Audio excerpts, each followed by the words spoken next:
नमस्कार। Bharat institute of aeronautics के सभी फ्यूचर एयरक्राफ्ट मेंटेनेंस इंजीनियर्स, आप सबका बहुत बहुत स्वागत है। पता है, आपका पूरा करियर एक बहुत ही छोटे लेकिन बहुत ही पावरफुल टूल पर टिका है, और वो है माइक्रोमीटर। एविएशन की दुनिया में ये छोटा सा डिवाइस प्रिसिजन यानी सटीकता का ही दूसरा नाम है। आप जरा ये सोचिए, एक इंसान के बाल से भी पतली कोई चीज, उसका एक मल्टी टन एयरक्राफ्ट की सेफ्टी से मतलब क्या कनेक्शन हो सकता है? ये सवाल सुनने में भले ही अजीब लगे, पर एविएशन में सटीकता के असली महत्व को यही समझाता है। और जवाब इस नंबर में है, प्लस या माइनस 0.001 मिलीमीटर। बस इतनी सी जगह है हमारे पास। एविएशन मेंटेनेंस की दुनिया में सटीकता का यही लेवल है। यहाँ पर गलती की कोई गुंजाइश नहीं है, जरा सी भी नहीं, क्योंकि एक छोटी सी चूक भी बहुत बड़े खतरे का कारण बन सकती है। तो सवाल उठता है कि आखिर ये इतनी जबरदस्त सटीकता, इतनी प्रिसिशन जरूरी क्यों है? चलिए हमारे पहले सेक्शन में इसी को समझते हैं कि क्यों ये एयरवर्दीनेस यानी विमान की उड़ान योग्यता की सबसे पहली और सबसे जरूरी शर्त है। देखिए, बहुत सीधी सी बात है। अगर मेजरमेंट गलत हुआ तो पुर्जा अपनी तय सीमा यानी टॉलरेंस से बाहर हो जाएगा, और इसका सीधा असर पड़ेगा एयरक्राफ्ट की एयरवर्दीनेस और फ्लाइट सेफ्टी पर। यहीं पर माइक्रोमीटर हीरो बनकर आता है। ये वही टूल है जो पक्का करता है कि हर एक क्रिटिकल पार्ट अपनी सही लिमिट में है, ताकि वो विमान उड़ने के लिए पूरी तरह से महफूज हो। ठीक है, तो अब हम ये तो समझ गए कि प्रिसिजन कितनी जरूरी है। तो चलिए अब उन टूल्स से मिलते हैं जो इस प्रिसिजन को मुमकिन बनाते हैं। इनको ना बस एक लिस्ट की तरह मत देखिए, समझिए कि ये एक स्पेशलिस्ट्स की टीम है और हर मेंबर एक खास काम के लिए बना है। इस टीम का जो सबसे कॉमन मेंबर है वो है आउटसाइड माइक्रोमीटर। नाम से ही साफ है, ये बाहरी डायमेंशन मापता है, जैसे कि एयरक्राफ्ट की स्किन कितनी मोटी है या किसी बोल्ट का डायमीटर कितना है। आपको अपनी वर्कशॉप में ये सबसे ज्यादा देखने को मिलेगा। अब आते हैं इनसाइड माइक्रोमीटर पर। इसका काम ठीक उल्टा है।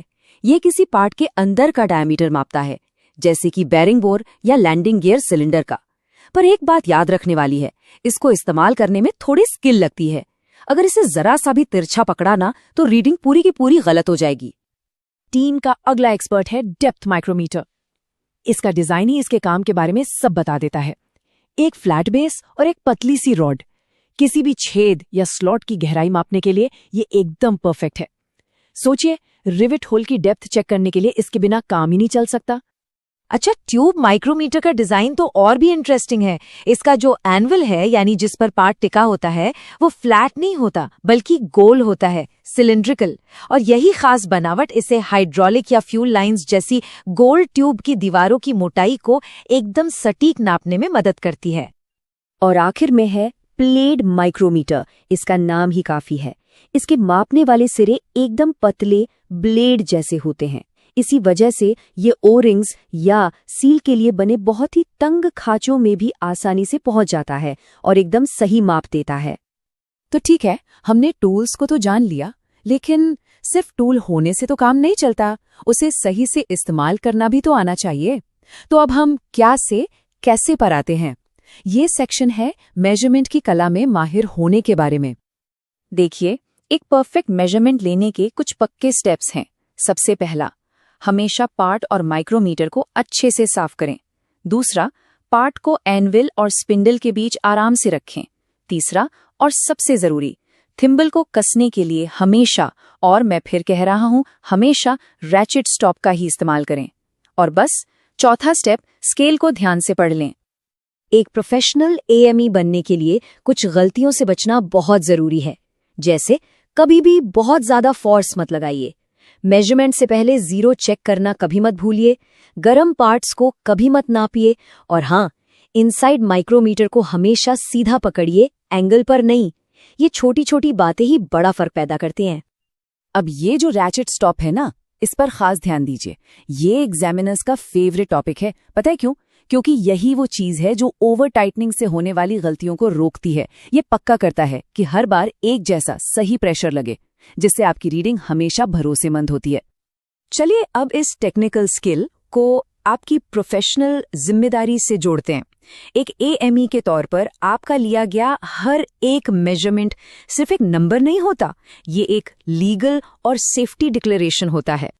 यहाँ एक बहुत जरूरी शब्द आता है, कैलिब्रेशन। ये कोई गुड प्रैक्टिस नहीं है, बल्कि सिविल एविएशन रिक्वायरमेंट्स यानी कार 145 जैसे नियमों के तहत एक कानूनी जरूरत है। इसका सीधा सा मतलब है कि आपके टूल की एक्यूरेसी को एक स्टैंडर्ड के खिलाफ चेक किया गया है और सर्टिफाई किया गया है। और कैलिब्रेशन के नियम बहुत सख्त हैं। हर टूल को एक रेगुलर इंटरवल पर कैलिब्रेट करवाना ही पड़ता है और ये रिकॉर्ड में होना चाहिए। DGCA जैसी अथॉरिटीज इस पर बहुत ज्यादा ध्यान देती हैं। याद रखिए, बिना कैलिब्रेशन वाले टूल का इस्तेमाल करना बिल्कुल भी अलाउड नहीं है। तो अगली बार जब आप माइक्रोमीटर उठाएं तो याद रखिए, आप सिर्फ एक पुर्जे को नहीं नाप रहे हैं, आप ये पक्का कर रहे हैं कि वो एयरक्राफ्ट मेंटेनेंस मैनुअल से लेकर सिविल एविएशन रिक्वायरमेंट्स तक हर जरूरत को पूरा करता है। आपका एक माप पूरे सिस्टम को सपोर्ट करता है। चलिए अब फटाफट से सारी जरूरी बातों को एक साथ समेट लेते हैं। ये सेक्शन है एक क्विक रिवीजन, खास तौर पर आप जैसे फ्यूचर AMEs के लिए। अब जरा एग्जाम के बारे में सोचिए, आपका एग्जामिनर असल में आपसे क्या जानना चाहेगा। चलिए कुछ ऐसे मेमोरी रूल्स देखते हैं जो सीधे साधे हैं, प्रैक्टिकल हैं और आपको हमेशा याद रहेंगे। पहला मेमोरी रूल, इसको दिमाग में बिठा लीजिए। रैचेट मतलब सही प्रेशर, ये ओवर टाइटनिंग को रोकता है और एक्यूरेसी पक्की करता है। अगर एग्जाम में किसी ऑप्शन में रैचेट स्टॉप दिखे तो 99% चांस है कि वही सही जवाब है। दूसरा मेमोरी रूल, कैलिब्रेशन मैंडेटरी है, मतलब जरूरी है, कोई ऑप्शन नहीं है। एग्जाम का कोई भी सवाल जो ये कहे कि कैलिब्रेशन की जरूरत नहीं है, वो 100% गलत है। इस पर कोई समझौता नहीं।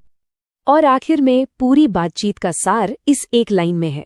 एक AME के तौर पर इस टूल को इस्तेमाल करने की आपकी स्किल का सीधा रिश्ता है फ्लाइट सेफ्टी से, हजारों लोगों की जान से। तो हमेशा याद रखिए,